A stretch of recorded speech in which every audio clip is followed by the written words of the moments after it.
Bom, alguns motivos levaram o brasileiro a se endividar, pelo menos além da conta, né? E agora é crescente o número de pessoas em dificuldade para quitar essas dívidas. São os chamados, mais do que endividados, os chamados super endividados, né? Aqueles que se viabilizam de tal maneira que, com os juros corroendo não só as dívidas das empresas, mas também dos cidadãos, a coisa se complicou totalmente. Paulo Henrique Corrêa, ele é economista, está aqui para nos ajudar a tentar tirar uma dúvida a respeito de como se ver livre das dívidas, né, Paulo Henrique? Tudo bem? Boa tarde. Tudo bem, boa tarde.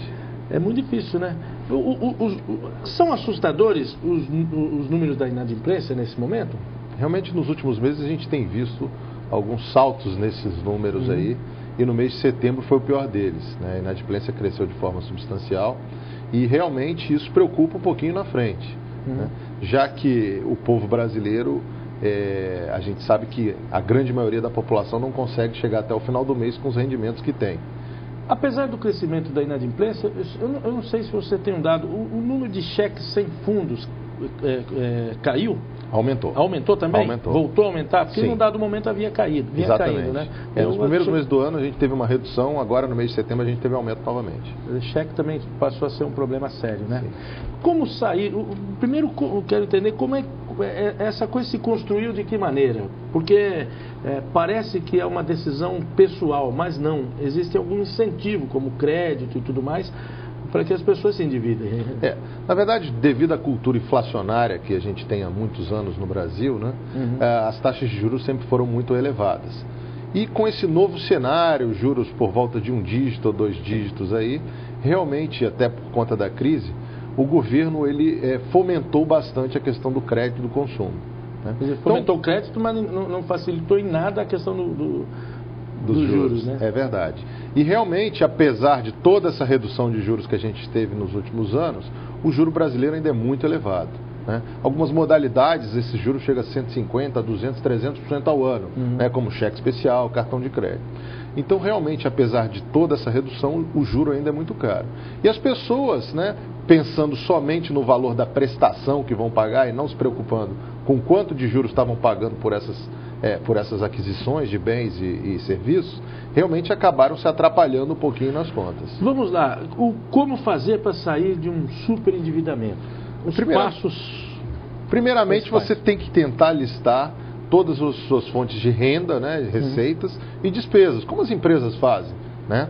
Fazer em cima disso um planejamento, tentar colocar no papel o que você pretende adquirir, se é uma casa, se é uma viagem, se é um automóvel, colocar todos os seus, vamos dizer assim, suas metas ou sonhos, né, financeiros que você tem, e a partir daí fazer a conta inversa, né? Ver o quanto você precisa abrir mão de consumo hoje, isso é, poupar, para poder atingir aqueles seus objetivos financeiros. Agora, o super endividado, ele não tem condição nem de poupar, né? Sem dúvida. Esse que é o problema. Super endividado, vamos chamar assim, essa pessoa precisa procurar as instituições financeiras onde elas devem, né?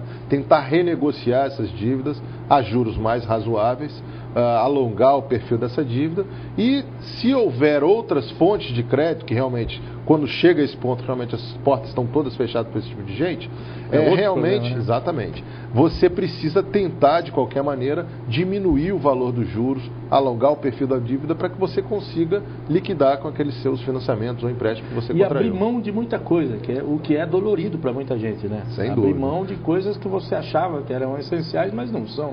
O seu padrão de consumo tem que estar de acordo com os seus rendimentos. Tem muita gente que vive no mundo da lua, né?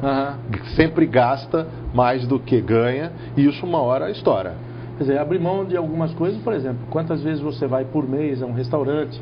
Isso, vai fazer comidinha em casa, né? Quantas vezes você vai ao cinema? Tudo isso são gastos que às vezes as pessoas entendem que são pequenos, mas que se você abrir mão, é um dinheiro que vai sobrando. Sem dúvida, né? E até às vezes algumas mudanças mais radicais. De repente, o aluguel do bairro onde você está morando não cabe no seu orçamento. Muda você tem um que bairro tentar, mais barato. Exatamente, mudar para um imóvel menor ou para um bairro que o aluguel seja mais barato, enfim. Tem que se adequar à realidade financeira que ela tem. Eu já vi gente, inclusive, que abriu mão de telefone, celular e até de casa de conta para pegar um pré-pago, quer dizer, quando eu puder eu pago e uso, senão eu vou só receber. É o isso famoso aí, pai de santo, né? E tem uma série de coisas, né? É verdade. E tem também uns gastos que a gente chama de gastos fantasmas, né? Por exemplo, quando você adquire um carro financiado, né? As pessoas às vezes só se preocupam com o valor da prestação do carro, mas esquecem que vem o IPVA junto, a gasolina que você tem que consumir, o seguro, a manutenção, enfim. Então essa prestação não é só o valor dessa prestação que vai impactar no seu orçamento, né? Na verdade, além do valor da prestação, você tem todas essas despesas que incorrem em decorrência da aquisição daquele bem. Eu gostei muito de uma coisa, de tudo que você falou, uma coisa que eu acho que é um exemplo bem nítido é a questão da casa. Se você mora de aluguel numa casa de um determinado padrão, abra mão desse padrão e alugue uma casa bem mais barata, que aí vai ter certamente já uma sobra, né? Sem dúvida. A dificuldade do superendividado, pelo que eu entendi da sua fala, é que ele não tem condição de fazer poupança. Ele tem que abrir mão para sobrar para pagar a conta. Exatamente. Depois vai pensar em poupança, né? Exatamente. Que é um outro. Para você precisa voltar mais aqui, Paulo Henrique. Maravilha. Você fica muito tempo sumido, então as dicas importantes para os nossos telespectadores. Muito obrigado. Estamos à disposição. Obrigado pela presença. Obrigado pelo convite. Boa tarde, bom trabalho.